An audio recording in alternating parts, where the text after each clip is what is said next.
Well, good morning, no, good afternoon, West Ham fans. Happy lunchtime. It's Friday, and could it be a case of David Moyes to the rescue?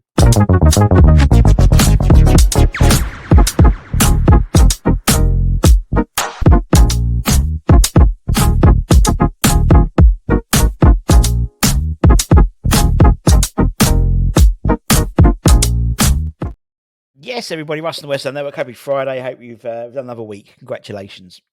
This morning I did my musings about why I'm positive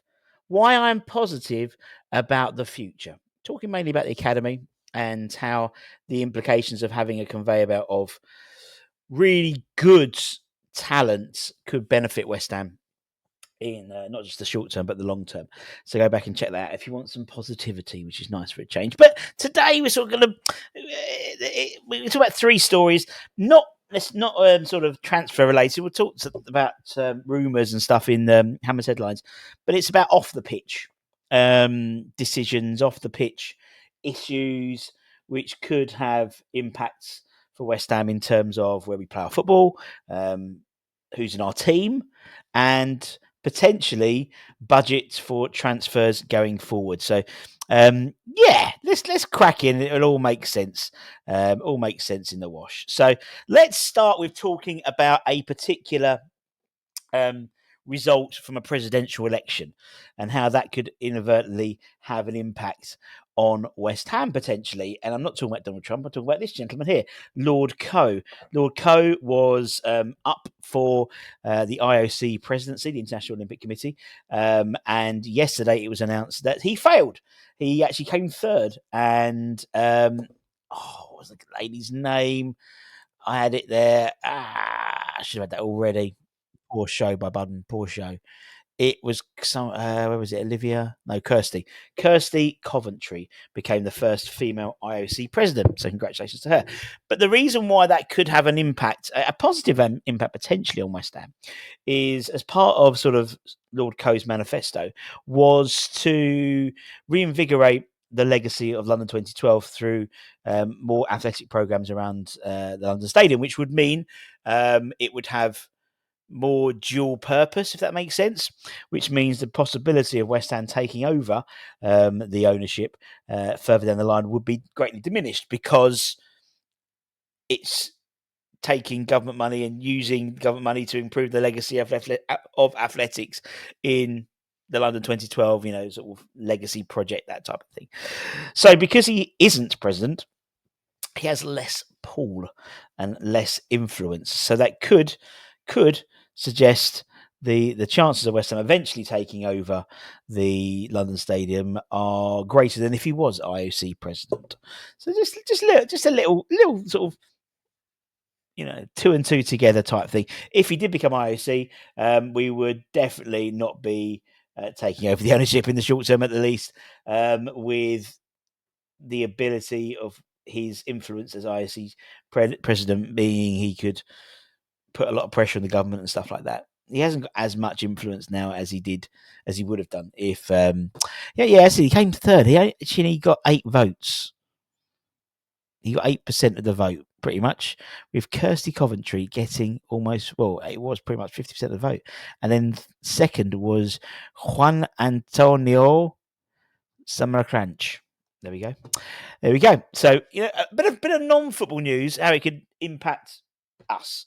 In terms of a football decision which could impact us and impact how much money we have to spend, we're going to talk about 𝙋𝙏 𝙋𝙏.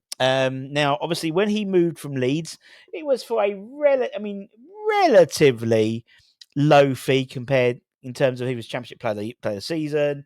And it was believed that there was a low fee, but there was a lot of add-ons, which would bring up to about 35, almost 40 million pound deal.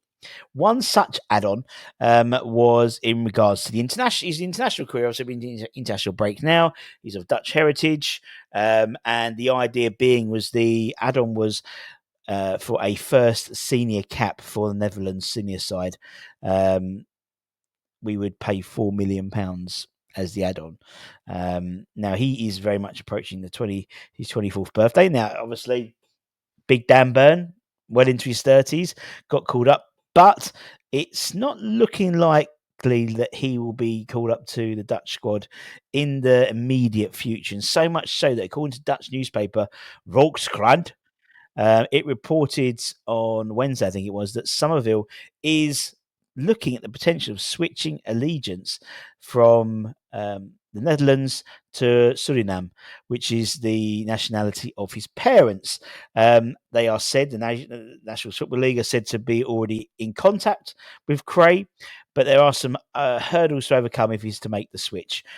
If he does end up being capped by the nation, it will mean West Ham have to hand over £4 million to Leeds, which isn't a small sum indeed. Indeed, when we're looking at upcoming budgets and players and money, it's something which we didn't necessarily have to budget for. And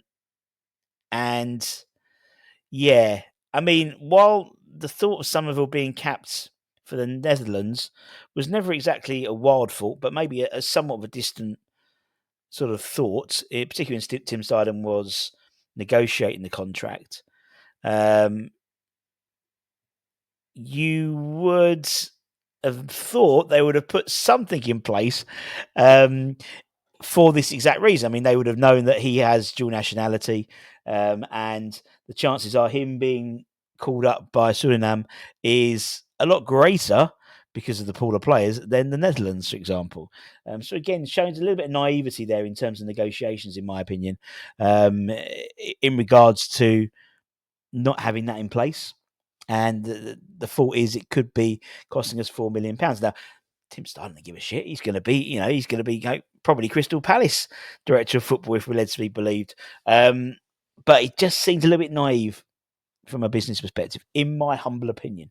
You try and put all these sort of terms and conditions, and there's quite a glaring one there. It's like Antonio and Jamaica and stuff as well. The ability for players to change allegiance to the country of their parents and things like that.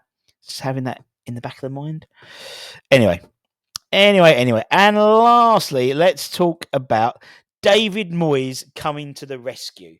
And that's in relation to the Lucas Paqueta hearing. Now, obviously, it started on Monday. It's believed going to be taking 3 weeks, and they believe it will take the full 3 weeks. And West Ham have made a style plea over Paqueta, admits the interest around the Man City bid for him under Moyes' tenure.